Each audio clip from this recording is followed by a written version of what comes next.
It should be clear to all Americans that we have a very serious left-wing terror threat in our country. Radicals associated with the domestic terror group Antifa that you've heard a lot about lately, and I've heard a lot about them for 10 years. And other far-left extremists have been carrying out a campaign of violence against ICE agents and other officials charged with enforcing federal law. Under the Trump administration, we're going after Antifa criminals, and all who fund and support their campaigns are in serious trouble. And we have a lot of records already, a lot of surprises, a lot of bad surprises. Under your leadership, President Trump, we're deploying the full might of the federal law enforcement to crack down on Antifa and other domestic terrorist organizations. How this network of Antifa is just as sophisticated as MS-13, as TDA, as ISIS, as Hezbollah, as Hamas, as all of them. They are just as dangerous. They have an agenda to destroy us, just like the other terrorists we've dealt with for many, many years. And today is the day that we have a president that won't tolerate it and will stand up and fight for the American people. Thank you very much. I was just dealing with people from the Middle East, Arab people and other people on the potential peace deal for the Middle East. Peace for the Middle East, that's a beautiful phrase, and we hope it's going to come true, but it's very close. And they're doing very well. We have a great team over there, great negotiators, and there are unfortunately great negotiators on the other side also. But it's something I think that will happen, got a good chance of happening. I may go there sometime toward the end of the week, maybe on Sunday, actually, and we'll see. But there's a very good chance negotiations are going along very well. We're dealing with Hamas and many of the countries. As you know, we have all of the Muslim countries are included. All of the Arab countries are included. Very rich countries and some that are not so rich, but just about everybody's included. It's never happened before. Nothing like that's happened before. And our final negotiation, as you know, is with Hamas. And it seems to be going well. So we'll let you know. If that's the case, we'll be leaving probably on Sunday, maybe Saturday, maybe a little later than Saturday evening, but that seems to be our schedule. It should be clear to all Americans that we have a very serious left-wing terror threat in our country. Radicals associated with the domestic terror group Antifa that you've heard a lot about lately, and I've heard a lot about them for 10 years. And other far-left extremists have been carrying out a campaign of violence against ICE agents and other officials charged with enforcing federal law. In Chicago, anarchists have surveilled at least 4 local ICE facilities and posted diagrams of the buildings online, meaning nothing but bad, accompanied by photos of specific ICE agents that they're targeting, one in particular who's a top person and a great patriot. In July, approximately a dozen Antifa-aligned militants stormed the ICE facility in Texas and then lured officers out of the building before firing dozens of rounds at police. They were crazy, frankly, shooting one Texas officer in the neck. And in Portland, Oregon, Antifa thugs have repeatedly attacked our officers and laid siege to federal property in an attempt to violently stop the execution of federal law. Everything we're doing is very lawful. What they're doing is not lawful. And what the governor and the mayor of, as an example, you could say of Portland, and you can say certainly of Chicago, it's not lawful what they're doing. They have to be very careful. In addition, 2 weeks ago, a radical left terrorist in Dallas conducted a sniper attack on a local ICE facility, killing 2 people and leaving behind a note that read, "Hopefully this will give ICE agents some real terror." That's bad. This attack came the very same month that Charlie Kirk was assassinated by a far-left extremist who inscribed the words, "Hey fascist, catch," meaning catch the bullet, onto the bullet shelf itself. The epidemic of left-wing violence and Antifa-inspired terror has been escalating for nearly a decade. At universities, Antifa has organized riotous mobs to attack campus speakers. I see it all the time. And these are agitators, anarchists, and they're paid.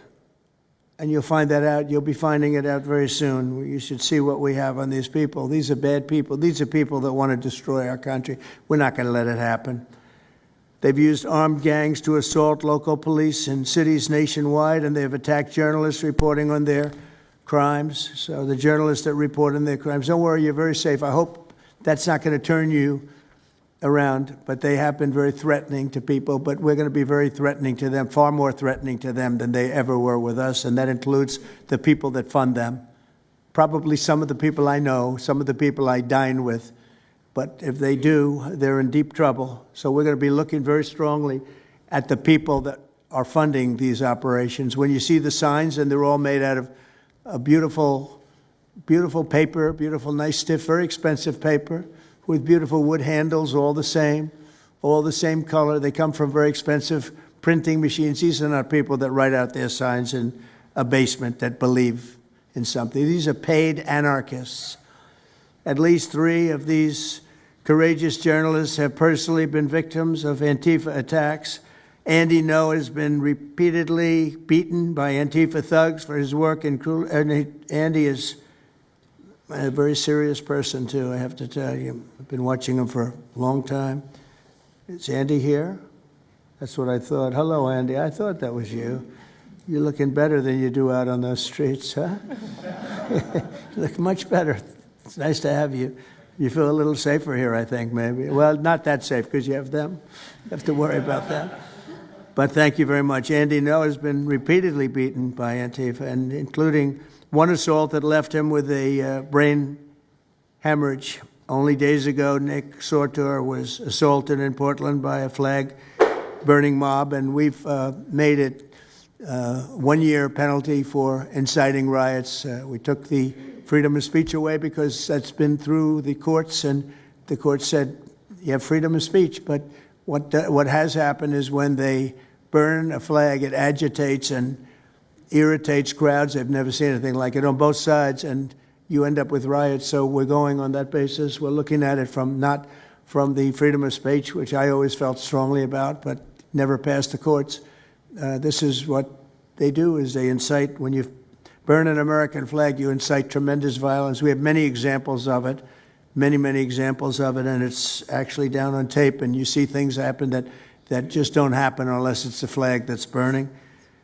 Very recently, Katie Davis Court was hit in the face with a flagpole in Portland by an Antifa radical, leaving her with a very blackened eye.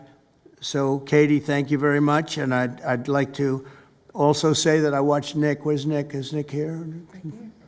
Nick? Hi, Nick.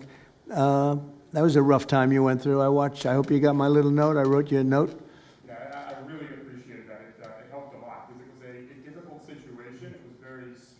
And your note helped a lot. I truly appreciate it. I thought it was terrible, actually. I thought it was terrible. So we'll talk about it a little bit. Under the last administration, the Department of Justice targeted faithful Catholics, Christians, and patriotic parents as domestic extremists. They said, oh, they're extreme because they believe in God. They're extreme because they go to Catholic church, or evangelicals, where everybody was under the gun. Unless you are a really bad, sick person, then they left you alone. Under the Trump administration, we're going after Antifa criminals, and all who fund and support their campaigns are in serious trouble. And we have a lot of records already, a lot of surprises, a lot of bad surprises. It's people that you would never think. I want to thank Attorney General Pam Bondi, who, by the way, yesterday was incredible in Congress. It was amazing, and she just did it from the heart.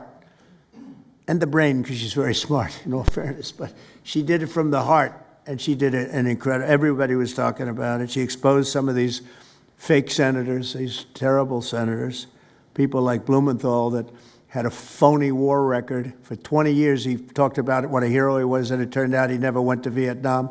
For 20 years, he talked about being a hero in Vietnam. Then it was exposed when he said what platoon he was with, and it was exposed that somebody was watching from that particular platoon. They said he was never with us. And then he went out and he cried, and he was ready to drop out of the election.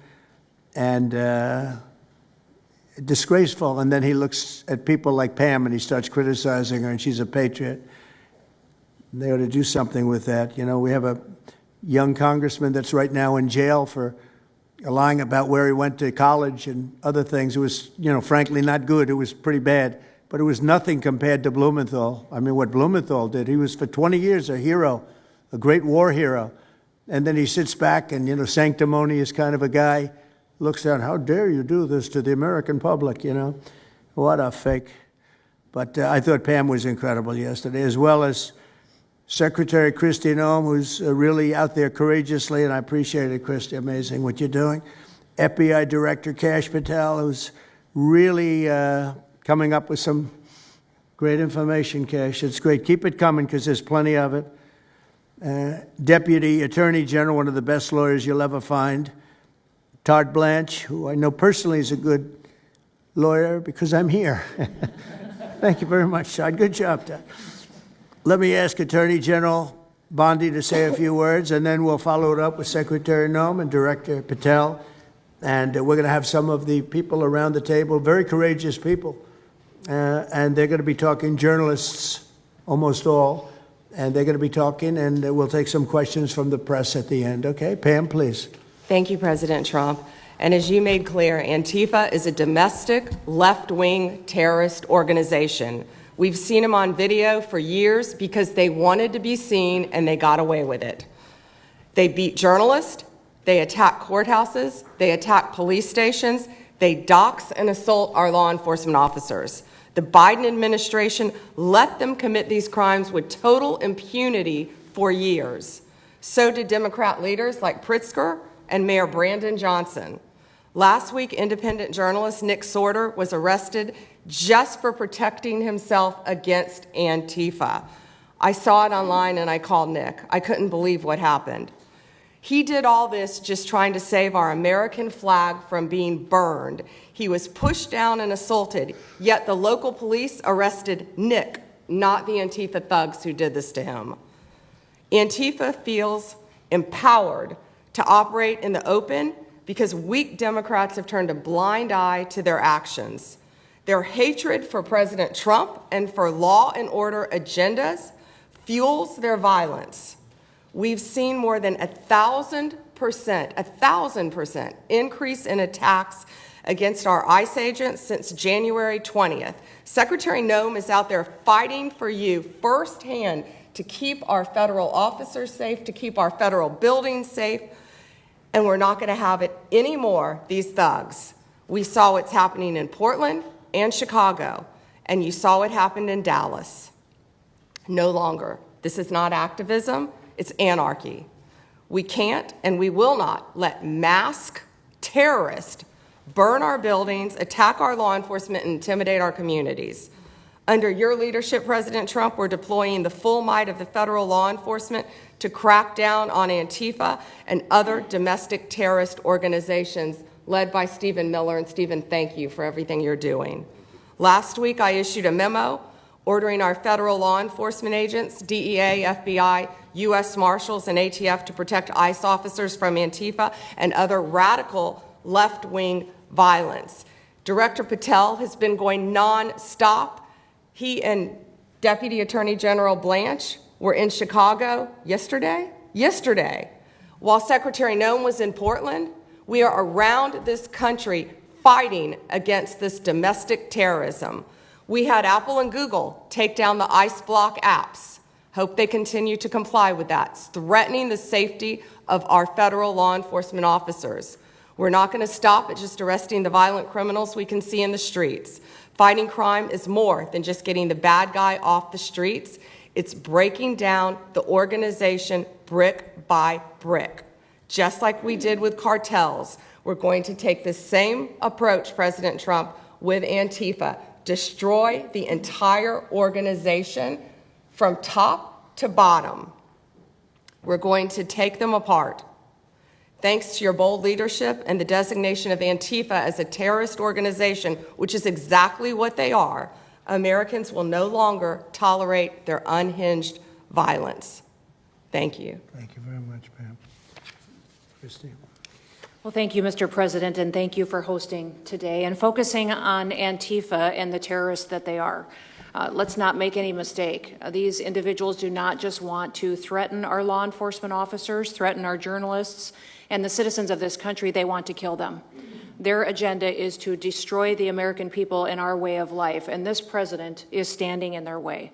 He is stopping them from bringing their death and their destruction to the individual citizens in this country that just want to raise their kids and their grandkids in peace and in safety. I want to also thank everyone around this table for being so bold and so brave, for standing up and recognizing the threat that Antifa is to our way of life. By recognizing how advanced they are, how sophisticated their networks are, how they've infiltrated our entire country, and we're seeing them play out with their tactics from city to city, and how they have built out their funding mechanisms. And, sir, I also want to thank our Treasury Secretary for his work in getting to the bottom of these funding mechanisms and individuals who are perpetuating this violence on our American cities. I was in Portland yesterday and had the chance to visit with the governor of Oregon and also the mayor. They're in town, and they are absolutely covering up the terrorism that is hitting their streets. While you talked about some of the stories of our ICE agents, our Border Patrol agents, how they have been attacked, how they have been shot at, injured, the damage that they've done, these leaders in these local cities, along with Pritzker and Johnson, ignore what's going on, or, sir, they're helping Antifa cover it up. We have arrested dozens of individuals that are Antifa members or affiliated with them, and I want to thank our Attorney General for prosecuting them and making sure they never see the light of day again. They have been so bold in making sure we're bringing those individuals to justice. One of the individuals we arrested recently in Portland was the girlfriend of one of the founders of Antifa, and that we are hoping that as we go after her, interview her, and prosecute her, we will get more and more information about the network and how we can root them out and eliminate them from the existence of American society. I want to thank the new journalists here today for telling their stories and for being able and willing to go to the streets and to cover what's happening here in America. Many times the legacy media has looked the other way, refused to tell the stories. The networks have not really focused on what this is and what damage it is doing to our country, and how this network of Antifa is just as sophisticated as MS-13, as TDA, as ISIS, as Hezbollah, as Hamas, as all of them. They are just as dangerous. They have an agenda to destroy us, just like the other terrorists we've dealt with for many, many years. And today is the day that we have a president that won't tolerate it and will stand up and fight for the American people. So thank you for being here, for being so bold, and for standing in the gap at such a time as this. It will matter. It will make a difference, and your life will be one of significance because of what you've done today. So with that, God bless you, and thank you, Mr. President. Thank you very much. Thank you. Kash, please. Thank you, Mr. President. Mr. President, the American people gave you a sweeping mandate in your victory in this election cycle, and they demanded safety and security for our citizens. And your administration, with your leadership, has provided us with the resources that we need, which is a whole-of-government approach to go after criminals absolutely everywhere, not just outside of this country, but within this country. And that takes a whole-of-government approach. The interagency seated up here with the Department of Homeland Security, our Attorney General, our Deputy Attorney General, and your White House staffers, including Stephen Miller's leadership, has allowed us to go out there and map out these networks. What we are doing at the FBI is simple. It does not require rocket science. We are following the money. Money never lies. And that's what it's going to take to bring down this network of organized criminal thugs, gangbangers, and yes, domestic terrorists, because that's what they are. They are harming everyday citizens in every single one of our communities. And the folks you see here on the right and left, they're some of the bravest men and women we have today. They're reporting the stories live time because the mainstream media won't cover it. They're putting their lives on the line. They're standing up for the flag. The least we can do is stand up for them. So you have my thanks. I read more of your stories than I do theirs because you guys are putting out the truth. And we deserve a country where you are protected as equally as they are. We, in this FBI, will go after with the criminals with a vengeance. We will not rest until we find every single seed, money, donor, organization, and funding mechanism that we have. And I want to echo the Secretary's comments on Scott Bessent, who's allowing us to map out these networks through their financial criminal activities, which has been going on for decades. And I would like to remind the American public They built this diseased temple of corruption over decades. And in 8 short months, Mr. President, you have crippled their foundation because of your leadership here, because of the interagency, because of people like Deputy Attorney General Blanche, and because of Attorney General Pam Bondi's fearless leadership to go after criminals wherever they are. They will not be able to hide. They were able to hide and conspire with prior administrations, and we are exposing their corruption from within.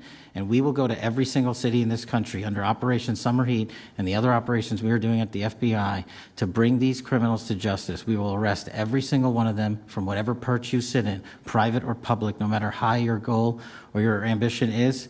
It will be crushed by the Constitution because the American people deserve law and order, and that's what we're going to give you. Thank you very much, Kash. Great job. Maybe we'll start over here. Would any of you like to say something? Feel free. You can say it in front of a fine group of people, also journalists and reporters. You want to start? Sure. Go ahead. Absolutely. President Trump, members of the cabinet, really appreciate you guys bringing this together. And the fact that we are here today on such short notice shows how serious you guys are taking this issue of trans terrorists and frankly, the cities and police departments that are cooperating with Antifa, such as Portland. I mean, the Portland politicians are literally willing to sacrifice their own citizens just to appease these Antifa terrorists. It's sickening. I've seen it firsthand, obviously. When I went to jail that night, never expected it to happen. I thought that they were maybe removing me for my own safety. It never crossed my mind that I was the one that was being arrested for a crime after I was just thrown into a hole. I heard from the Department of Homeland Security after I had gotten out of jail, and one of your, I won't say exactly who it was, but somebody very close to Secretary Noem over here, said that they were legitimately worried for my safety in the Portland jail. But luckily the Portland jail was, I was the only one there, essentially, because they don't actually arrest people in Portland, besides conservative journalists, I guess. So look, I'm glad that it was not a good night for me. Let's just say that. It was not fun sitting in that jail, but I'm glad to see what has come of it. And I've been able to talk to a bunch of FBI agents, ATF agents, DHS agents that I didn't even know existed until I went there and went to that ICE facility. And the morale is at an all-time high. It is so exciting to see these guys know now that they have the backing of the Secretary, the DOJ, as well as the President of the United States, and they are there to do their job. They are going to fulfill this mission and deport these violent criminals. I believe one of the ones that I did a ride-along with Secretary Noem yesterday, President Trump, and there was a pedophile that had come into the country 5 times over the past 7 years. 7 years, and apparently under the Biden regime that was just allowed to happen. That was fine. No problem. It's concerning to me that you're seeing the Portland Police Department, as well as the governor of Oregon, and the mayor, of course, coming out and running defense for pedophiles that have entered the country illegally 5 times. It's crazy. I'm glad it's taking a front row seat in the media.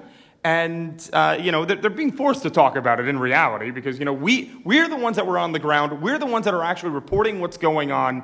Much of the legacy media has been either ignoring it or covering for Antifa for years now. So thank you guys so much for taking this seriously. And President Trump, you mentioned that flag. So remember, you put out a truth right after That's right. I saw that. Took this flag from that man that was burning it in the street. I saw it. Do you know who he is? Oh, yeah, I know exactly who it is. So why don't you give it to Pam? Give it to the Attorney General, and let's start prosecutions. Yeah. I actually have a second flag that he tried to burn as well. So I have 2 of them from the same guy. Well, you also saw what happened when that flag started burning. Everyone went crazy. That's right. And that's when it started, when they started burning the flag. So thank you. If you could give the information, it would be great. Absolutely. And at least that horrible night made you famous. You got He was already I got a text from the President of the United States, so I appreciate that. And President Trump, after that happened to Nick, I called Harmeet Dillon, and we opened a pattern and practice investigation into the Portland police very publicly as to how they let this happen. Thank you, sir.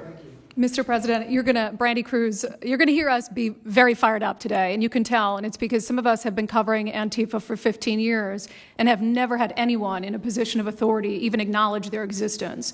And I'll also tell you that I think that had you not done, the single most powerful thing you've done to deal with this scourge has been acknowledging that Antifa is a real thing. I genuinely believe there would be people at these tables who would be dead today and would have been killed in Portland had you not called them a terror organization and said we're going to bring the full weight of the federal government to bear. I talked to Katie Daviscourt in Portland the other day. She'd been assaulted all summer. And she said the same thing, that it seems quick to violence as soon as you made that designation. So they're thinking in their heads, they're worried. There's been 24 or so arrested in Portland. They don't want to go to federal prison. There's this video of them, one of them who was in the face of an ICE agent, and then he's in custody shaking. Once you take the mask off, they're nothing. Right. And I was told by probably a dozen people not to tell you this. I'm going to tell it to you anyway, because it's relevant to what we're talking about. I'm living proof that you can recover from TDS. I had strong Trump derangement syndrome for probably 8 years. This is one of the reasons I recovered from it. And by the way, it's much better to not have TDS. I'm happier, I'm healthier, more successful. I even think I got a little more attractive after I got rid of my Trump derangement syndrome. Yes. You know, I'm a reporter in Seattle, and frankly, I could not care any less what any of you have to say about this meeting. Could not care any less. We're not here for you. I'm not here to convince any of you that Antifa is a real thing, because if you have not come to that conclusion by now, you are never going to come to that conclusion because you don't want to see it. And you're going to go and you're going to say it's a bunch of right-wing conservative influencers who are here spinning a tale. I was one of you. I was a mainstream reporter in Seattle for 10 years. I was a TV reporter on the streets doing my job, and I was still assaulted by Antifa. So it's not about being conservative. It's about people who go there and show what they're doing. And when I saw, after all those years, that the media wouldn't be honest about what was happening, that Democratic politicians wouldn't be honest about what was happening, I thought, well, gosh, if they're not being honest about that, maybe they're not being honest about President Trump either. And it opened my mind to just looking at things for what they were. And now I find you quite funny, actually. Now, it's like I said, I'm much happier about it. But, you know, for me, again, I could not care any less the stories that they go to print. This is what I care about. We have 3.5 years. Nothing is guaranteed, although I think if Democrats keep it up, we'll probably have Republican presidents for the next 3 decades. But nothing is guaranteed, and so what I want to see over the next 3.5 years is a full court press to dismantle Antifa once and for all in a meaningful way. I know, Andy, we talked before this about some ideas. That's really what we want to. I don't care what the media says. I don't care what Democrats say. They will never wake up to this fact. So we want the federal government to take as many of these cases as possible, look at the interstate travel between Portland and Seattle when it comes to these people who are committing violent acts, and hopefully in 3.5 years, they will be a shell of their former selves. Very close to that, and it's Antifa and many others, Yes. unfortunately. There are many others, bad ones. Most have been named terrorist organizations. There are a couple that we're going to. But I think we've got it pretty well covered. But there are many others. But very specifically today, it's Antifa, and it's really bad. And we're going to get it cleaned up. Andy, do you have something? Thank you very much. I'm glad you no longer have TDS. I feel very good about that. Fully recovered. Thank you. Thank you, Mr. President and members of the Cabinet. I have a lot of gratitude, and a little bit about my background. I'm born in Portland, Oregon, from there. And growing up, it's always been left-wing, very progressive. And I liked it. It had cafes and artists and those who lived a bohemian lifestyle. And in 2016, I was a graduate student at Portland State studying political science. I was an editor at the student paper there, a very progressive paper. And I was assigned to cover the election night demonstrations. Well, the elections night protests turned to riots, 3 days of violent rioting in Portland. And it was the first time that I saw groups dressed in black with their faces covered. This is 4 years before COVID. Some of them were waving the black flag of anarchism, some the red flag of Marxism. And within seconds, they would ravage one street to another, to another, to another.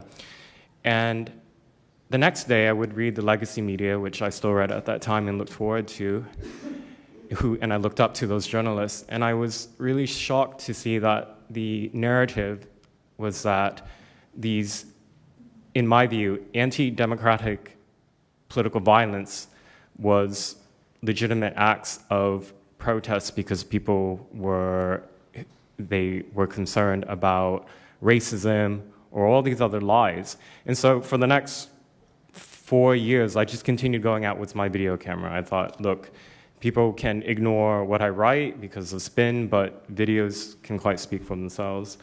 And in 2019, it led to me nearly losing my life. I was covering another Antifa protest turned riot. At that point, had been routine in Portland, and then I was ambushed in a mob beating. And I had never been in a fight.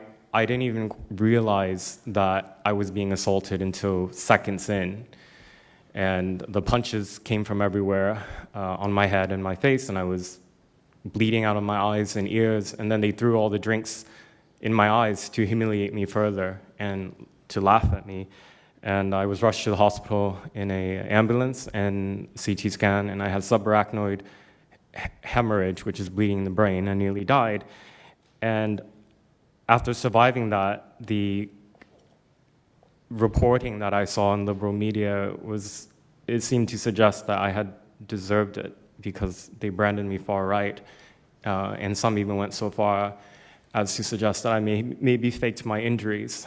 A BuzzFeed reporter asked for my medical records, which I did provide, but this felt so, it's like because I didn't die in that attack, there was another round of people who wanted to finish me off.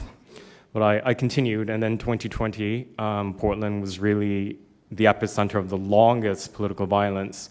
Those months of riots, I was on the ground, undercover, and there was an assassination there. There was a supporter of Donald Trump named Aaron Danielson who was shot dead by a self-described Antifa member who then fled out of state and died in a shootout with U.S. Marshals. In 2021, I returned undercover, naively thinking that enough time had passed, and was chased through the streets of downtown and beaten, nearly choked out. The person who was trying to choke me out held me so tightly that I had the blood, the vessels in my eyes burst. So one of the symptoms were my eyes were completely red after that, and I was hospitalized. So thank you so much for acknowledging Antifa and for directing your administration to treat them as domestic terrorists. It's going to be really challenging because how they organize is that they are decentralized, autonomous, and they operate on deception. And we're still to this day told that they don't exist, that it's a figment of our imagination. I think the DOJ could look at federal conspiracy charges. The state of California and San Diego County last year broke up an Antifa cell in San Diego. And I think maybe perhaps the State Department should designate Antifa, its international arm, as a foreign terrorist organization, FTO. So thank you so much for this invitation, Mr. President. Thank you very much, Andy. Great. That's a rough time you had, huh? So the chokeout was almost the end, you felt? Yeah, that was my only near-death experience in my life, and I'm quite shaken when I think about it now. It really feels unbelievable to me that on the streets of America that this type of violence against citizens could become so routine and accepted and cheered on by people. Although, in the immediate aftermath of Mr. Kirk's assassination, we saw again that type of depravity play out on quite large swaths of the left. So there's a deep sickness that's in this country right now, and it pains me a lot to acknowledge it. Yeah, the amazing thing is you look at Portland, and you see fires all over the place. You see fights and, just violence. It's just so crazy. And then you talk to the governor, and she acts like everything is totally normal. There's nothing wrong. It's almost like, are you waking up from a dream or something? You see it on your network. You see it all over the place. And it's so bad. It's so crazy. It's like the movies you see for the kids, I guess not only the kids, adults also, where you have these bombed out cities and these bombed out people. It's like worse than that. I don't think they could make a movie as bad. And then the governor will get up and say, I don't know why they're coming here. It's such a wonderful place. And the amazing thing is the people want us to be there. The people, when they get the real people, that live there. Many of them have left, but the real people want us to be. The same thing in Chicago. So they've had 60, 70 murders over a short period of time. Murders, people that got shot. They've had hundreds of people shot, and then a guy like Pritzker, or this low IQ mayor, gets up. I mean, he got up, he's got a 5% approval rating, and the people are all against him. They want people to come. Beautiful black women are wearing a MAGA hat last night on television. Beautiful people. And they said, we don't care who comes, just stop the crime. They don't care, frankly, they don't care if it's National Guard and military. Send in anybody you want, stop the crime. And they're afraid to go out. They can't even go out. And then a guy like Pritzker, think of that, 50, 60, 70 people over a short period of time murdered, actually murdered, mostly gun violence, but knives, but gun violence, they're murdered, and hundreds of people shot. They had one weekend where they had like 18 murdered and 71 shot. But they said, you know what their excuse is? Yeah, but it was a long weekend.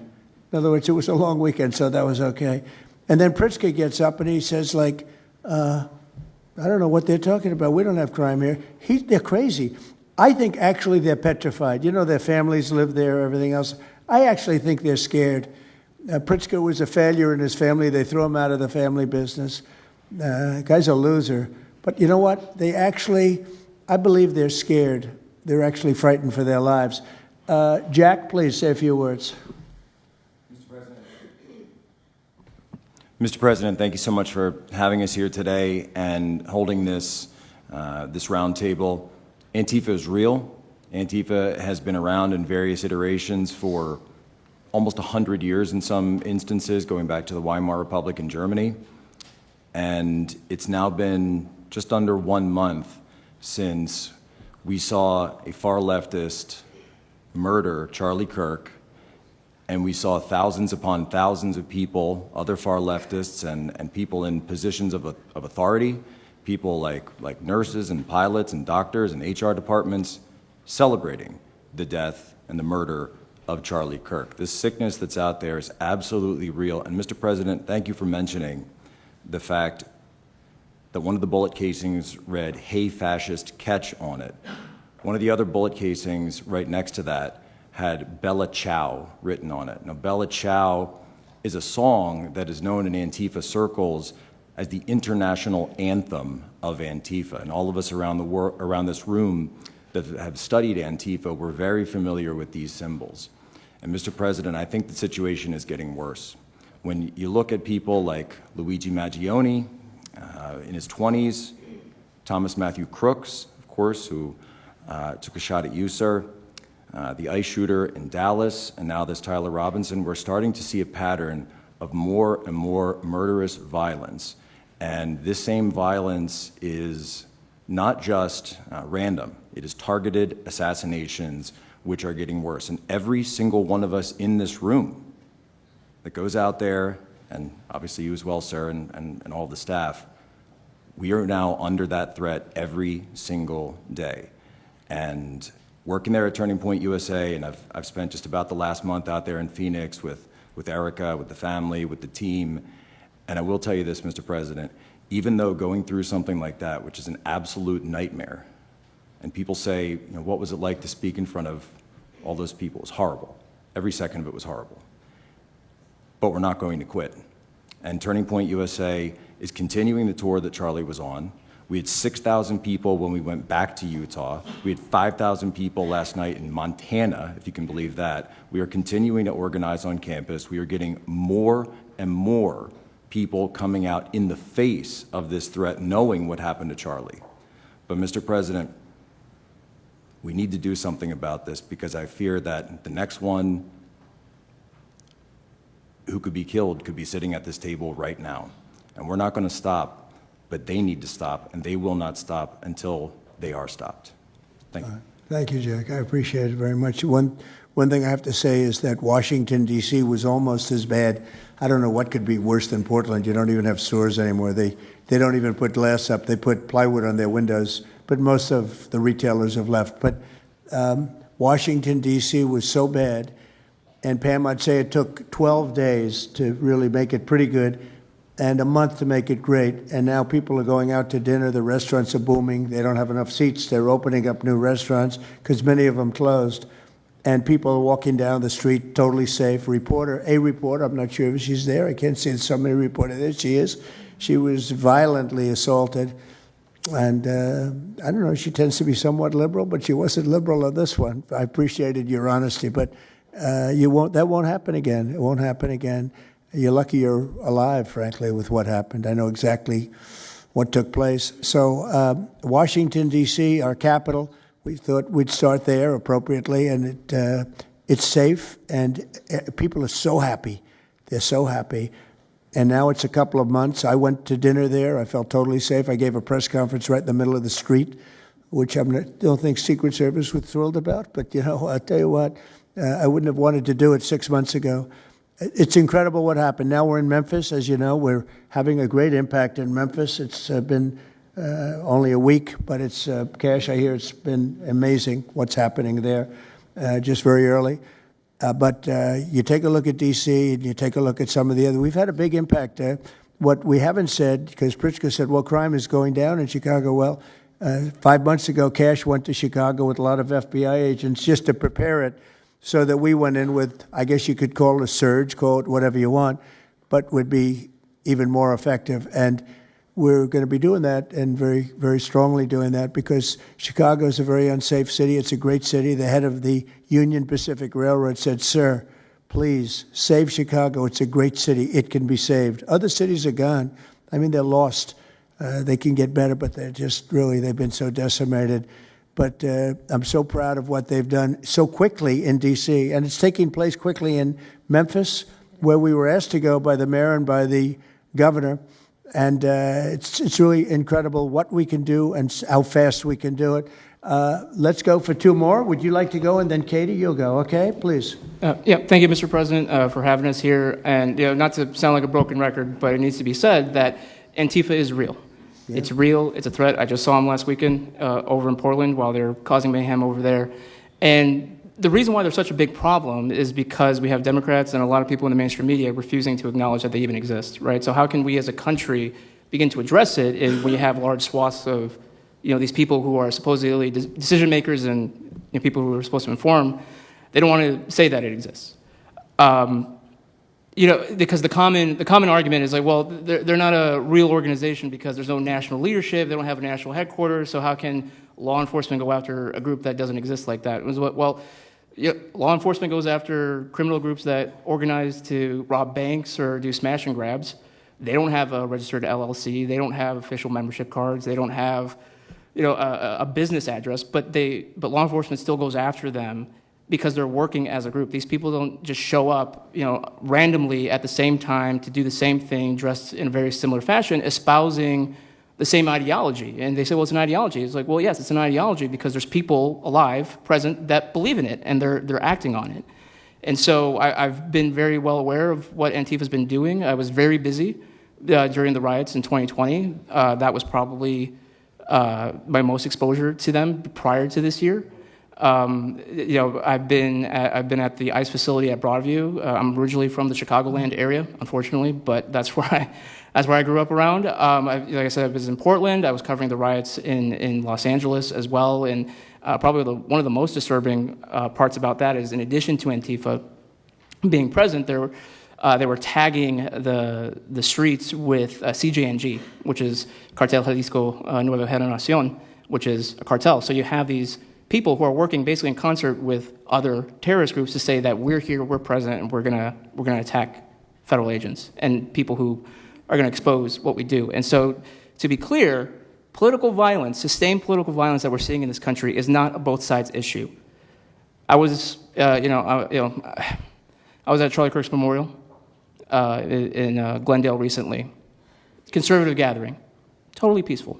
It was the most peaceful gathering that I've been at. Every other time that I've been covering violence in the streets, just this year, just this year, it's always been from left-wing people. Radical left-wing people, and it's not even just Antifa anymore. The shooting that happened in the defensive shooting that happened in the Chicago area, that wasn't someone dressed in black bloc. That was just somebody that had taken upon themselves to go out and try to interfere and ram federal vehicles. So people are becoming more and more radicalized, and it was to be expected, unfortunately. And the reason why we're in this position today is because after I was done covering the riots, I was at the border from the San Diego sector all the way down to the Rio Grande Valley sector, covering the border crisis month after month. And we all knew the solution to that. We all knew why it was happening. It's because, well, it's racist to have a border. It's like, well, actually, it's not, but okay. And so it required you to come back into office and to fix the problem, but it's no longer just a border issue. It's a nationwide issue, and that's one of the reasons why you got elected back into office, because thankfully the American people said we're not going to deal with it anymore. But unfortunately, there's a lot of people, as we've seen, who are willing to take to the streets to do violence. And that's a scary thing, because typically when I was in 2020, I was covering Minneapolis, Los Angeles, Portland, Seattle. I was over in Chaz, and that was to be expected. But now, because the issue of immigration, illegal immigration, is so widespread, riots can happen anywhere. Attacks can happen anywhere. So that's why it was weird kind of going back to my home state to cover this violence. I mean, just after the Dallas shooting, they were chanting outside Broadview, shoot ICE, shoot those, efforts, shoot those efforts. So I'll just leave that. Thank you so much again for having this. This is very dangerous. We don't work for companies that have billions of dollars. We're running and gunning often on our own. We became friends. A lot of us are friends because we would see each other all the time, and we became friends because we wanted to have someone watch our back while we're out there. Because like I said, we're just out there. And but we'll continue to do it because it's an important topic. It's an important issue. The American people deserve to know what's happening in these chaotic situations, and we're more than happy to do it. So thank you, sir. Great job. Thank you very much. Katie, please. Hi, Mr. President. It is an honor being here today, and I first wanted to start by thanking you guys for designating Antifa a terrorist group. It's exactly what this group is. It's a long time coming. I'm an investigative journalist from Seattle. I work for the Post Millennial alongside Andy Ngo and Jack Posobiec. I have been infiltrating Antifa cells in Seattle and Portland for the past decade. I know their inner workings, and Antifa uses extreme political violence to crush the civil rights of their political enemies and believes that violence is justified by any means necessary. But today, I want to focus on what is happening in Portland at the ICE facility. I've been covering this for the past 4 months, and this is a call out to corporate media who has completely ignored this story or has falsely reported on it. This is nothing short other than a sustained attack on the United States, which is being supported by Democratic elected officials. The Portland Police Bureau has completely abandoned several blocks outside the ICE facility, giving away their jurisdiction to a terrorist group who has spent the past 4 months harassing, assaulting, and intimidating anyone they perceive to be against their cause.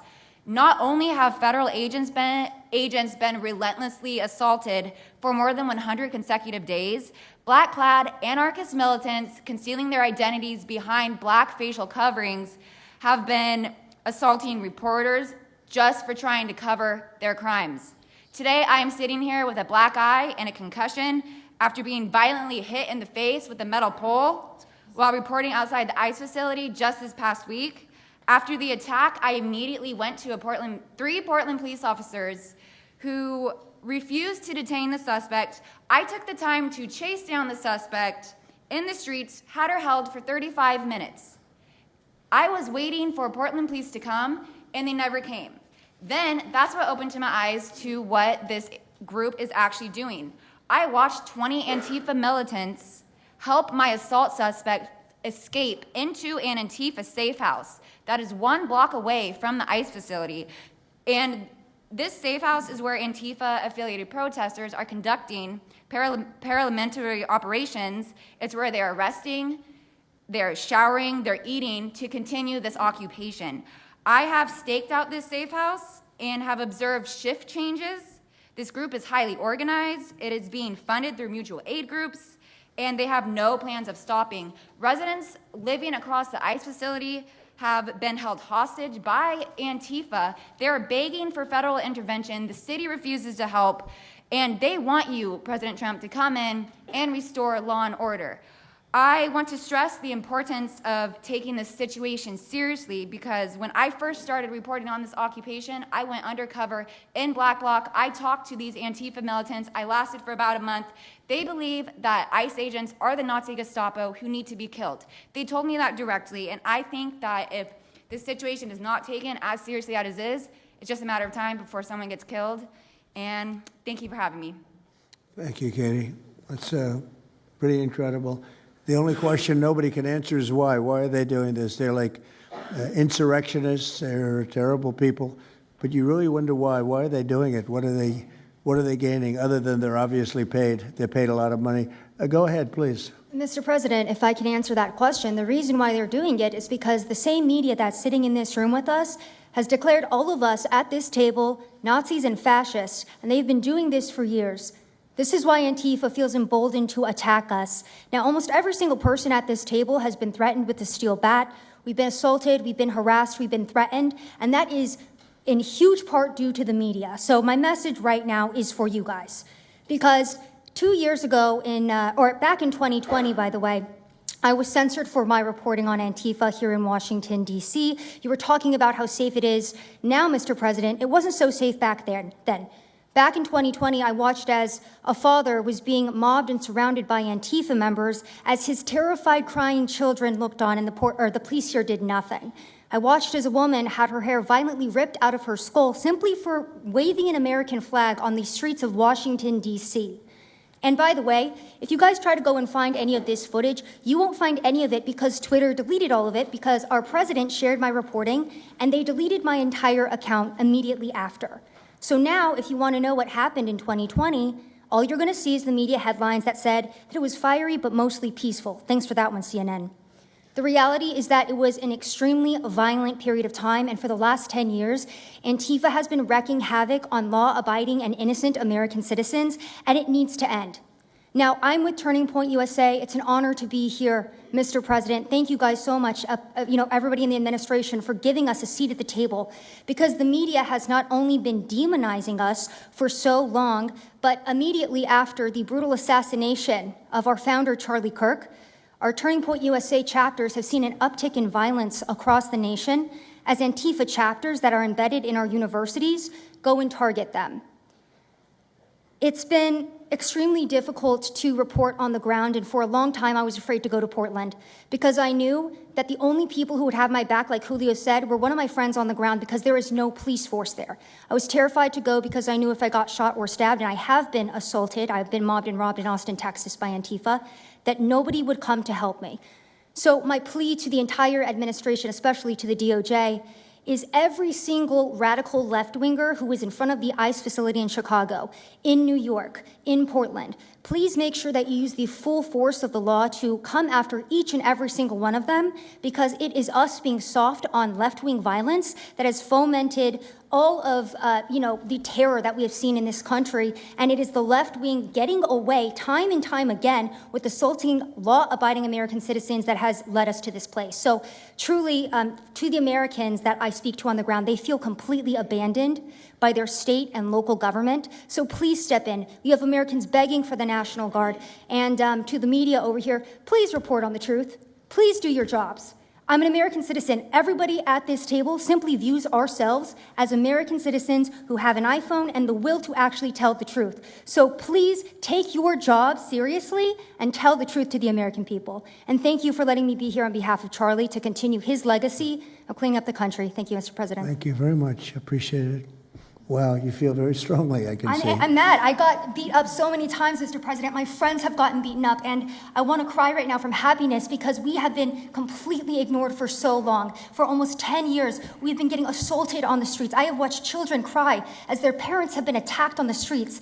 That should not be happening at our nation's capital. So please, again, the DOJ, please utilize the full force and go after each and every single one of these people. Fantastic. Thank you very much. Great job. Impassioned. That's important because you should feel like that. Please, go ahead. Mr. President, thank you for having us here and bringing together this panel of brave journalists, everybody on this side of the room. And no one can speak to the violence better than these people here. So I think we know that this is not just a story about violence and chaos, as you alluded to, Mr. President. This is a money story. And at the Government Accountability Institute, my colleague and I, Peter Schweitzer and our team, we followed the money, and we followed it to the top of what we call the protest industrial complex, Riot Inc., and we found a network of NGOs. It's not just the Soros network, the Open Society network, it's other funding networks, the Arabella funding network, the Tides funding network, Neville Roy Singham and his network, Foreign Cash, and it's also big left-wing funders. Some of them are not citizens of this country. Mr. Hans-Jörg Wyss of Switzerland. They're pouring money into this entire ecosystem. And so I want to share 3 money facts with you about what we call Riot Inc. Number one, like any corporation, Riot Inc. has many divisions. It doesn't just have the Antifa boots on the ground division. It has PR divisions. It has marketing divisions. It has a very well-funded legal division to get these boots on the ground back on the streets as quickly as possible. But it does have those investors that I mentioned.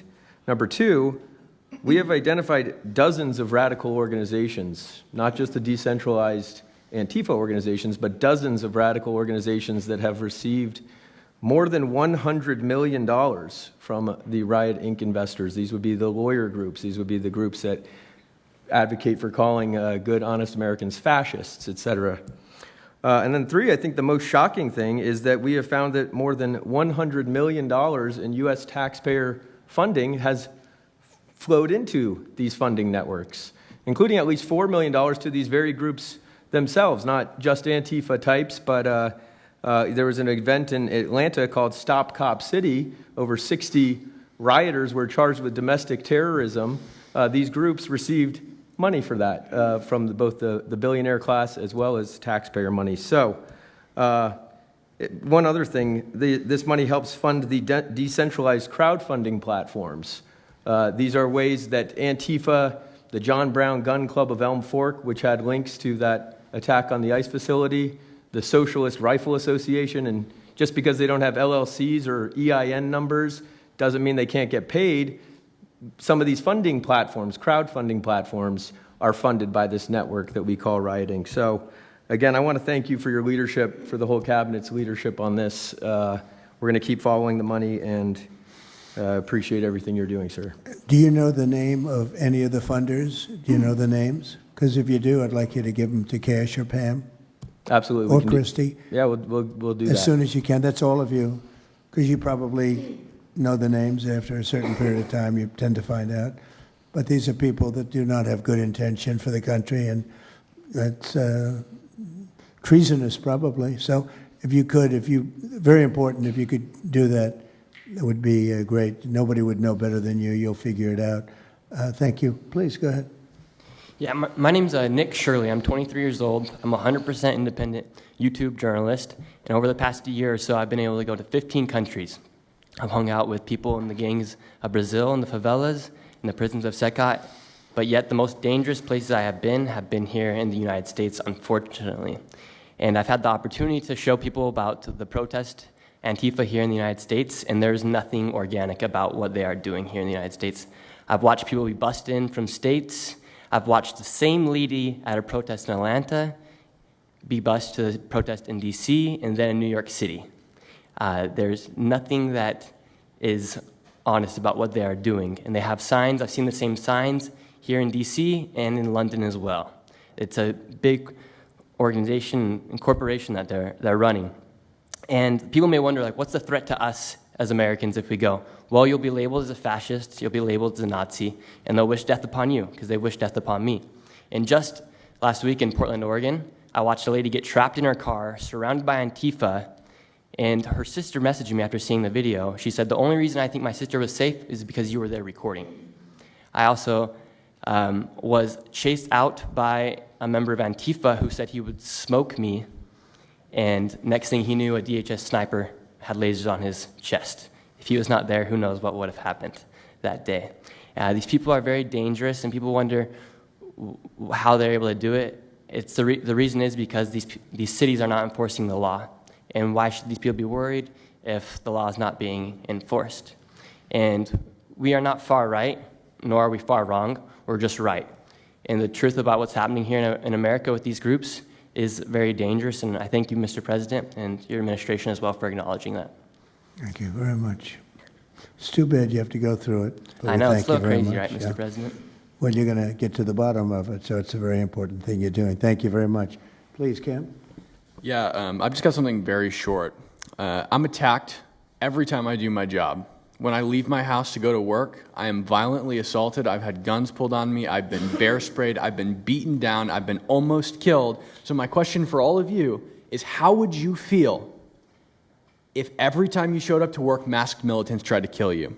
Because that's how we feel. That's our lived reality. And you guys go and tell us that we're liars, the riots aren't that bad, right? I've never seen any of you guys on the ground. In fact, I've never seen anybody representing the companies you work for on the ground. You guys come to us for interviews that never get published. Stop saying we're lying. We're not. We risk our lives every day to do the job that you guys are too afraid to do. What network would you say is the worst, if I could ask? Oh, man, that's a real tight spot. Honestly, it's a simple question. Well, there's a lot of people in this pool, and I would say I'm not talking about Fox. I'm not talking about Newsmax or any outlet that resembles them, so I'll let you guys put the pieces together on who I'm exactly talking about. Who would you say? Which network would you say? MSNBC, for sure. Oh, they're terrible. I agree. They're CNN, terrible. probably close, yeah. Yeah, I'd rate it that way, yeah. MSNBC, that's Brian Roberts. Yeah. That he allows that to happen is a disgrace. Absolutely. And CNN is second. Yeah, second. I would say CNN is not quite as bad as MS. MSNBC is not really a news site anymore. Oh, MSNBC is sick.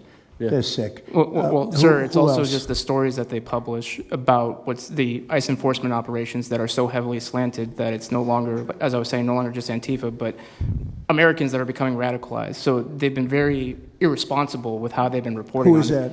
MSNBC, for example, would you rate them the worst? Probably. They who would you rate second? Well, they ran a story about an operation in Southern California about how a father of 3 Marines was arrested, and they made it seem like they just did it because he's brown. But there's video of that same man charging at the agents with a weed whacker. Now, I've worked with weed whackers back in the day, and you don't want to be on the receiving end of one of those. So that's why he was arrested, but the story was presented as if it's a brown guy just simply being arrested. And I've been around ICE agents, and, I'm a citizen, so, I feel fine. But it's just, that's why. It's not just Antifa. It's not happening in a vacuum. It's it's working in conjunction. I think they work in conjunction with some of the media. I think ABC is very bad. I think NBC is very bad. And CBS has a new owner, so we have hope for CBS. CBS has a great new owner, my opinion. But I will tell you, ABC is terrible. NBC is terrible. NBC's MSNBC too. They changed it. They moved it over legally so they couldn't be tainted by the words MSNBC, but they are absolutely terrible. There are a lot of them. What about independents? Independent networks. They're a little bit better, but I would say that we're an example of how you don't need to be part of a super large company to be able to do just basic journalism.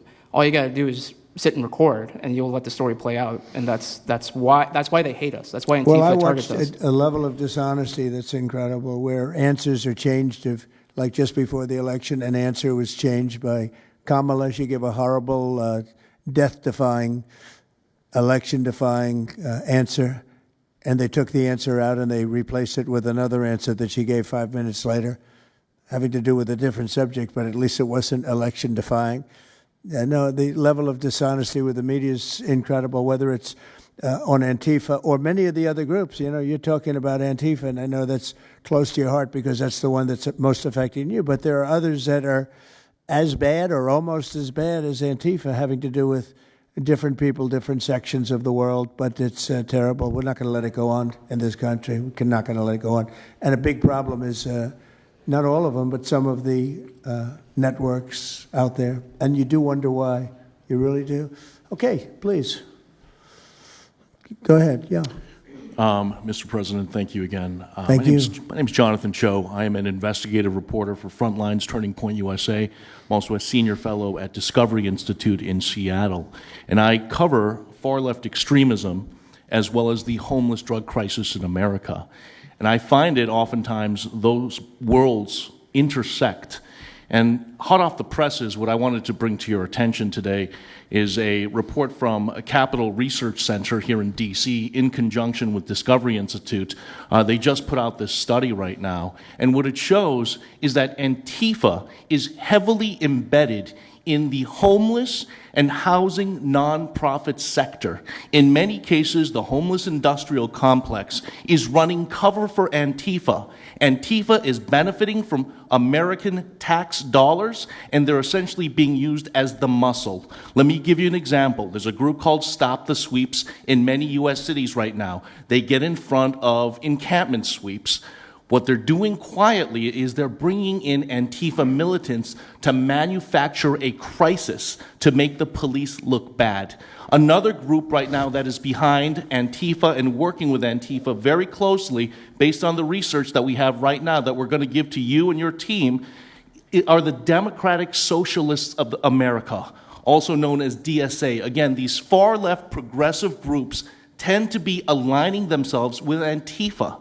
So finally, in closing, what I wanted to thank you again, Mr. President, is that a few months ago, earlier this year, you put out an executive order on homelessness and the drug addiction crisis in America, and that's sent the entire homeless industrial complex on the run. You have absolutely moved the needle and changed the game. But what's also come out, again, is that there is a connection, a deeply embedded connection with the homeless housing nonprofit game in America, connected to Antifa and the far-left activists. And finally, I just wanted to say that all of our resources at Turning Point USA and Discovery Institute are at your disposal, and we will continue, again, to carry on the legacy of Charlie Kirk. He would have wanted us to pursue and chase the story. Well, he was a good friend of mine, as you know, and he helped us get elected. Us, it really is us. It's even some of them, but not too many of them, not enough of them. And did you notice when we mentioned CNN and MSDNC? The cameras went off. Two of the cameras immediately went off, but they're not going to cover it anyway. The problem we have is that this is a very important meeting, but you'll see very little press about it. These are major statements being made by major people, including the people right here, and you're not going to see too much about it. They don't like to cover this kind of thing. So it's very dishonest what's going on there. I think the press is a big factor. Please, go ahead. Thank you, James. Mr. President, thank you so much for having us all here to bring attention to this matter. You did mention MSDNC, CNN, a handful of those other outlets that have been lying about, various things, but especially what ICE, the brave men and women over at ICE have been doing. I was talking to Antifa members in Portland the other day, and a lot of these people genuinely believe, they buy these lies, and they genuinely believe that they're fighting against literal Nazis and not brave men and women that are putting their lives on the line to basically, enforce basic immigration law, right? That everyone seemed to agree with up until maybe a few years ago, a handful of years ago. So once again, thank you so much for having me. My name is James Klug. While my primary job is traveling around the country, having conversations with Americans about various political topics and issues, I have had a lot of run-ins with Antifa over the last 5 years. And I do think that Antifa is a primary reason why many conservatives are afraid to go out and protest and make their voices heard and maybe bring friends and family to a demonstration and exercise their First Amendment right, because they are literally deathly afraid. And I talk to these people all the time. They're afraid of militants showing up in black bloc and hurting them and their families. And, I've personally witnessed Antifa assaulting hundreds of police officers. I've witnessed them firebombing police departments and federal property. I've witnessed them making death threats against federal agents, police officers, journalists. I think I've witnessed every single person here, maybe not personally, but I've seen them get, hunted down and attacked. And so, this is a group that is responsible for a good percentage, if not a majority, of the violent riots in 2021 and 2020 when Democrat mayors had a kind of a hands-off approach with these left-wing militants. Just as a quick reminder for everybody, we're talking about dozens of murders that happened in those riots. We're talking about billions of dollars of damage to property and communities all over the country. We're talking about thousands of officer injuries. So this isn't just like some little thing that they're, they punch a journalist here and there. No, they're responsible for a lot of damage and a lot of people that have, unfortunately died and basically suppressing people's voices, you know. And so what I did want to talk about is to get this footage, almost every single person in the room here, to get this footage, you have to go undercover because you are at risk of being beaten or worse. You have to go undercover. You have to film low-key to capture them committing crimes. This is stuff that the mainstream media was not doing and has not been doing. They'll show when Antifa is maybe, it's a little bit more peaceful, and they'll show when it's more mellow, but they'll remove the cameras when things get violent and it's actually dangerous to be here. And I have personally witnessed legacy media vans showing up at a riot 300 yards away, getting out of the vehicle, filming for 30 seconds, saying something like, you know, fiery but mostly peaceful, packing up, and to add insult to injury, you have Democrat politicians that are saying, it's just an idea, right? That's all this is, so it's just an idea. After all of this chaos, it's just an idea. Well, that idea has threatened to kill me and many of my friends that are here today. So, Mr. President, thank you so much for bringing this to the forefront, and it's definitely making a big change. Really appreciate you. One question. So why is it there are numerous groups? I mean, Antifa is terrible, but you have other groups that I guess probably are almost as bad or just as bad. Not one other group was mentioned. I'm sort of surprised at that. You just come into contact with Antifa? It seems to be that you mostly come into contact with Antifa. Please. There's a lot of overlap, and I would say that, for instance, Jonathan brought up the Democratic Socialists of America. They're basically the same thing. I mean, there's a lot of Democratic Socialists of America who are out there in black bloc, you know, hiding their faces. And so I think we use, and I do understand, for the record, I do understand the challenge, as Andy pointed out, with Antifa as a graspable entity. I do. But at the end of the day, when you look at behavior, you prosecute behavior, right? We're not prosecuting ideas or ideology, you're prosecuting behavior. So whether you can prove that this amorphous thing is Antifa or someone has a patch that says Antifa, it doesn't matter. You know, did they assault someone? Did they assault a federal agent? Were they engaged in rioting? What is it? And so they're always using that, oh, well, they don't call themselves Antifa, even though some of them literally do. It's called Rose City Antifa. How long has it been around in Portland, Andy? Since 2007. They call themselves Antifa. In Seattle, I was outside the federal building, and they were yelling, there's no police here, this is Antifa land. And then at the same time, Democrats, like our governor, oh, Antifa is an idea. But yeah, I think Antifa can overlap with a lot of other entities and organizations. Okay, very good. Thank you. You know, President Trump, I just wanted to add this real quick because you were asking which mainstream media outlet is the worst. What I think, it's any of them that decided to call Kilmar Abrego Garcia Maryland Dad. Because when I'm out there on the street talking to these people, you know, they call Maryland Dad is this human, he's actually a human trafficking MS-13 gang member that's illegally in the country. But the amount of people on the street that I spoke with that thought that he was a U.S. citizen that was being deported to Uganda is dangerous. These people genuinely believe, based on what comes out of the garbage standing over here, that you guys are deporting U.S. citizens.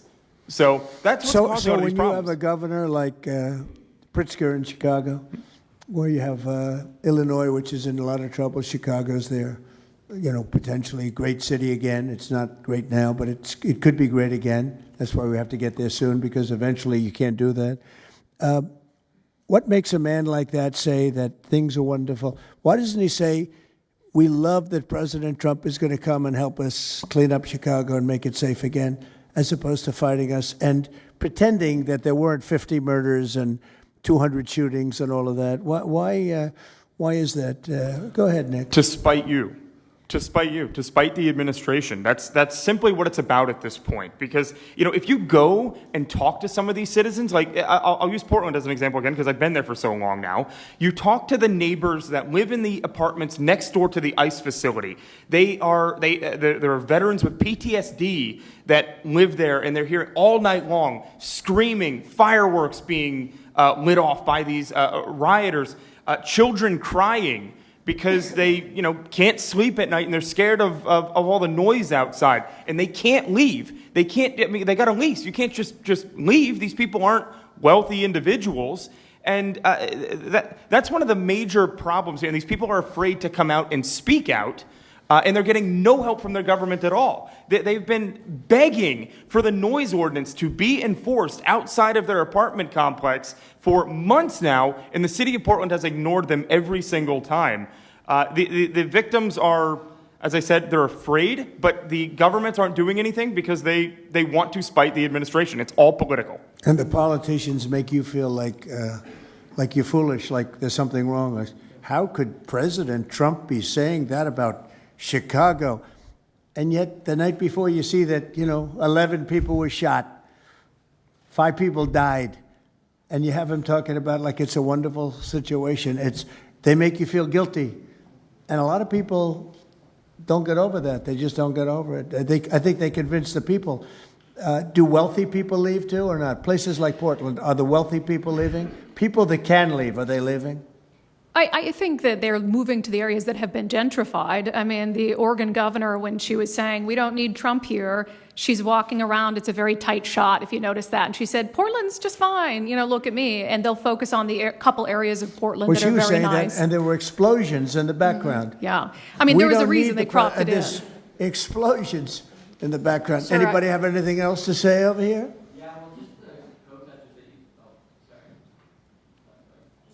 And then should we be taking questions, or is it just a waste of time? Because they can ask questions, but, well, there's Brian, he's good. But you know what? In a way, it's a waste of time, because if you give a great answer, they don't put it on. If you give a horrendous answer, or even if you give a great answer, they make it sound like it's not a great answer. They're very dishonest. Go ahead, Nick. Yeah, and I think part of that dishonesty comes from what they see. For instance, I've never been asked to go on any other show besides Fox News. My clips go viral everywhere, but they've never even asked, like CNN's never asked, MSNBC's never asked. And a lot of times when I go to hotels, I'll stay and I'll watch like MSNBC. Fortunately, their ratings are terrible. They are terrible. MSNBC is dying, and CNN is dying like a dog. And poor CNN, it's so pathetic. It is very pathetic. You ever see their anchors in the evening? Nobody ever heard of them. Where did these people come? I could take anybody off the street in Washington, D.C. that do a better job. Yeah, and it's not hard to show what's going on these days. You literally have an iPhone and you can post it on X. They don't believe in the star system, It's just one of those things, right? Okay, Nick, you finished, Nick? Yeah, Are you very finished, much. Nick? Good job. Thank you very much. Well, you've been through hell, I tell you that, but you're really incredible patriots, incredible people. Go ahead, please, Brian. Brian, go ahead. I'm so thankful for each and every one of you here right now, and I'm very grateful that my network, Real America's Voice, has partnered up with many of you. Jack Masobit, you have a show on a network. Many of you, Savannah, have appeared on a network as well, so thank you for being here. My question is this: in terms of following the money, I would just notify that the city of Austin is cleared to vote tomorrow to basically waive a $120,000 fee so that a No Kings, basically an anti-Trump rally, can occur in their city. They're bypassing the fees, rolling it to the taxpayers. So my question is to you: what can the people of Austin, Texas do right now to make sure that their tax dollars don't fund a No Kings anti-Trump rally coming up? Well, you just tell me that I would love to do something about that. Bring a lawsuit, do something. The best thing you can do is have honest elections, because the elections are totally rigged in so many of these places. You take a look, the people, they're all loving you. They can't breathe. They love so much, every one of them. You don't see one negative, then all of a sudden you lose the election by 20 points. The elections are so rigged, and we proved that in 2020 more than any other time. But even the last election, there were areas that I won by much more. We won in a landslide, but I actually won in more of a landslide than we thought. I said, you got to get out, make it too big to rig. And fortunately, the people made it too big to rig. They tried. But the biggest thing you can do is have honest elections. If you don't have, and you need great media. You need borders. You need borders. Wait. You need borders. You need honest media. You need honest elections, and you have a great country, and you need all three of them. Yeah, go ahead. To a lot of these radical groups that you talked about inside here. So thank you for removing. I would like you to make a big deal, though, if they're waiving a fee, but I guarantee they wouldn't waive it if it was it's not Trump. If it were a conservative rally, they wouldn't be waiving it. So maybe you can look into that, Pam. Todd? That sounds like one for Todd, Pam. Go ahead, Todd. Good luck. Thank you. Antifa actually Who are you with? Who are you? I am with What network? I'm with Al Arabiya. It's an Arabic network based in Riyadh in Saudi Arabia. But I am the foreign pooler today.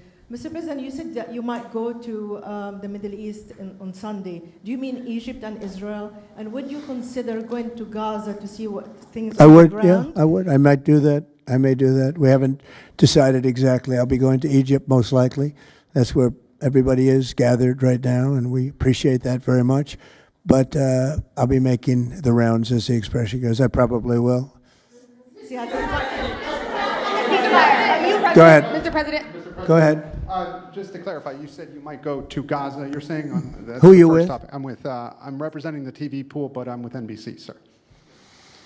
That's too bad. Go ahead. Well, just to clarify, you said you might go to Gaza, and then the second question I had earlier today, you said the mayor of Chicago and the governor of Illinois should be jailed. Have you asked the Justice Department to look at possible charges? No, I've seen the law, and when you have a group of people where the police call off the safety for ICE officials, I've understood that, and I've read it today in numerous journals, that that's illegal. What they did is I guess it was ICE, Kristi, right? They were under threat, and the police were helping beautifully, and it was fine, and then all of a sudden, a woman was on the line saying, everybody, move back, get out, and they were given an order by the second person in the police department, and the governor knew about it, the mayor knew about it. I understand that's a criminal offense. Do you want to comment on that, Kristi? Yes, sir, we're seeing that kind of pattern happen with local law enforcement and state law enforcement, not just in Illinois, but also out in Oregon, too. In fact, in Portland, I was there yesterday, but some of the ICE officers were telling me that as they drove by the rioters that were saying, kill ICE agents, Molotov cocktails, melt ICE, that the Portland police were cheering them on and had their fists in the air cheering on the rioters that were threatening their lives. So in Chicago, we had a 10-car caravan trail our ICE officials and pin them down. And those ICE officials, to get out of their vehicles, a woman tried to ram them and run them over, and shots were fired to get them to safety. So it's happening on a regular basis, and any elected official that allows this to happen and gives cover to those kind of individuals who are perpetuating murder should absolutely be prosecuted, in my opinion. Mr. President. Daniel. And by the way, we have Marco Rubio. Marco, come on up here, please. He's going to bring a little stability to this group. Come on up. Does everybody know Marco Rubio? Is there anybody that doesn't? Some of the reporters don't. That's why they shouldn't be reporters. Which job is he here for today, Come sir? on up here, Marco. Anything we should know about the Middle East? That's what we're hoping to talk to you about here, Mr. President. He's doing a good job. He was born for this job, I can tell you. Daniel, please. Thank you very much. I have two questions for you, if that's okay. Seamus talked a little bit about the money aspect of this. Do you believe if you go after where the money is coming from with Antifa, in regards to Antifa, do you believe that would be similar to cutting the head off the snake, so to speak? And I have It would help. I don't know that it would be totally complete, but it would certainly, you'd knock out 75%, 80%, 85%. These people, a lot of them don't believe it. You know, when I watch them, I say, I can almost tell a pro by, they're like professionals. That's all they do. And they get paid by somebody.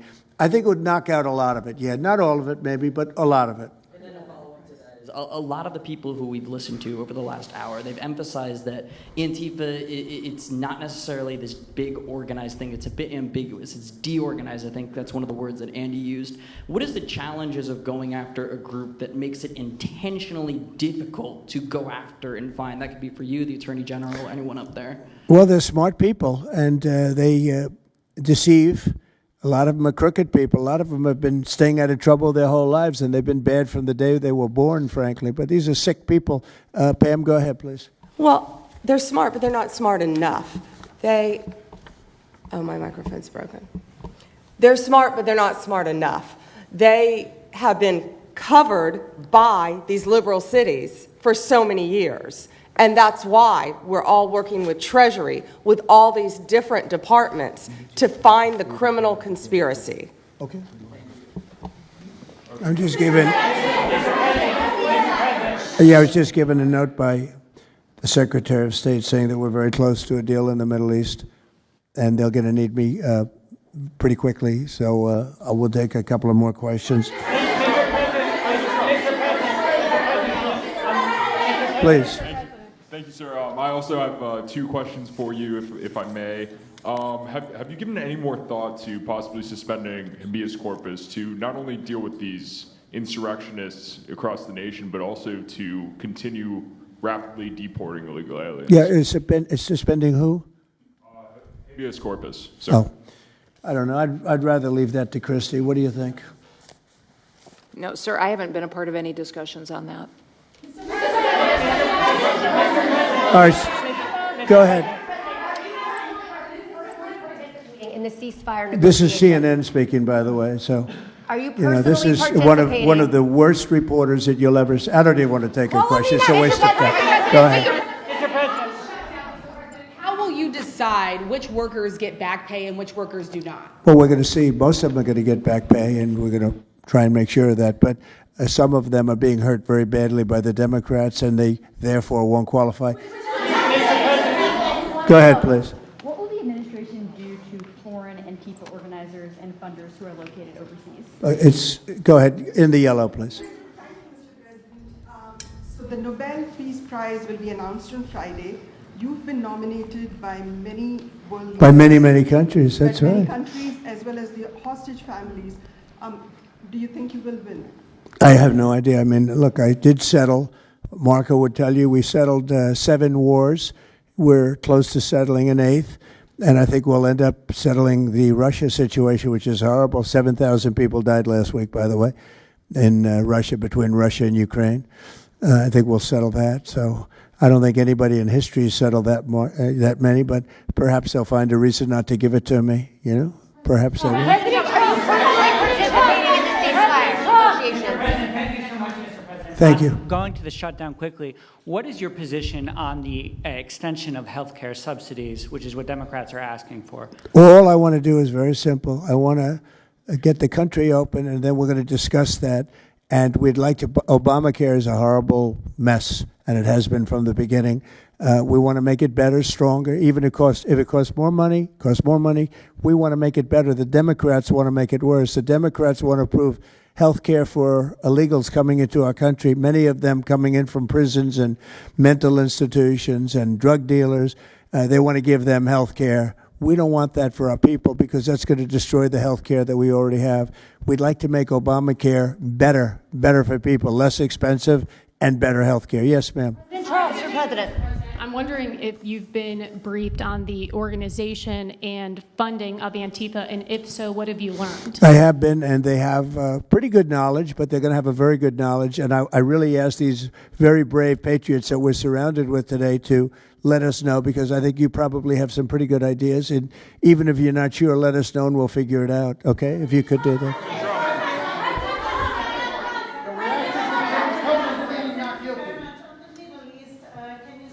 You're from Italy? No, I'm from France. Can you specify how close we are to the deal? Would that be announced today, tomorrow? And do you want to see the hostages released before you travel to the region? No, I think I'll probably go maybe before the hostages are released or shortly thereafter, pretty much shortly thereafter. Yeah, please. Participating in these negotiations. Go ahead. Who are you with? Who are you with? The Center Square. I had the honor of asking you originally if you would designate Antifa a terror organization. And I stand here before you today, and I'm echoing what Andy said over here.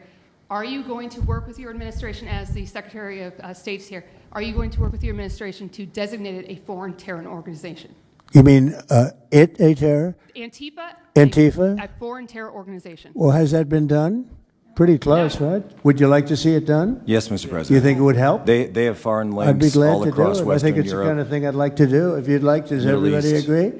If you agree, I agree. Let's get it done, okay? Let's get it done. Marco, we'll take care of it. Mr. President. That's international, you mean? Yes. International. Mr. President. Sounds good to me. Foreign terror organization. Steve, are you okay with it? Yes, it's true. There are extensive foreign ties, and I think that would be a very valid step to take. Good, I think so too. Yes. Good, I think it's a good point. Thank you. President Trump, are you planning on personally participating in this? On the shutdown, we are now about 1 week away from military service members missing their paychecks. We'll always take care of our military. Would you encourage Congress to pass a standalone bill to pay our service members? Yeah, that probably will happen. We don't have to worry about it yet. That's a long time. You know what 1 week is for me? An eternity. 1 week for me is a long time. We'll take care of it. Our military is always going to be taken care of. Yeah, please. Blue dress, blue.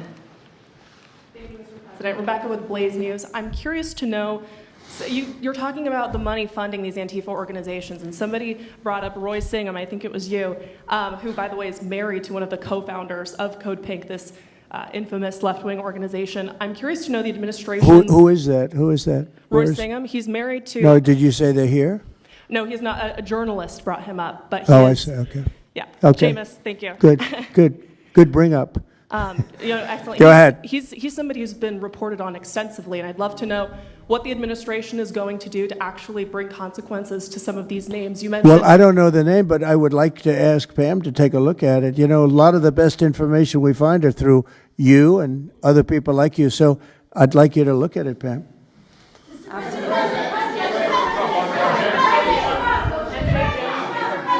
In the back, please. Compelling proof that Antifa did infiltrate on January 6th, dressed up like Trump supporters and incited violence. Is that something that you would want the new J6 committee at Congress to look into? Well, I've heard that. They dress up like, they're fresh out of MAGA, but they have nothing to do with MAGA. And they make trouble and they try and blame it. And yeah, we know some of that, and we will be acting on some of that. We've seen it. So I think you could stay a little longer, but you know, the problem is, although you have some very honest journalists in here, you also have some largely dishonest journalists like MSDNC and CNN. I think they're very dishonest, unbelievably. It's like a waste of time even talking to them.